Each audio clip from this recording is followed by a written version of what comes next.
প্রথম dream cake box বানাইলাম। কিভাবে বানাইলাম অবশ্যই ভিডিওতেই দেখে নিতে পারবেন। তো ড্রিম কেকটা অনেক দিন হলেই আনার কথা, কিন্তু আনতে পারছিলাম না ওইভাবে সময়ের জন্য। ড্রিম কেকটা আসলে গোল্ডেন বক্সে হয়, যে গোল্ডেন বক্সের প্রাইসটা অনেক বেশি হাই হয়, মানে একটা বক্সই 400 টাকা। তাইলে বোঝেন যে মানে কেক দিলে সব কিছু দিলে ওটার দাম আরও বেশি হয়ে যাবে, যার কারণে অনেকেই নিতে চায় না।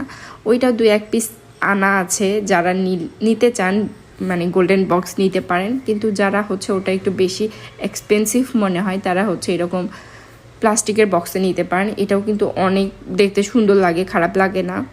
তো এখানে আমি নিচে চকলেট স্পঞ্জ কেকটা দিয়ে নিছি, আর হচ্ছে ওপরে ক্রিম দিয়ে নিছি। এটা কিন্তু ইমালশন দিয়ে কেক, ক্রিমের কালার আনা না, এটা একদম পুরোই চকলেট দিয়ে আর অল্প একটু ইমালশন দিয়ে।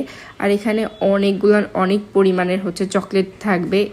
এই চকলেটটার জন্যই এটার নাম হচ্ছে ড্রিম বক্স। এটা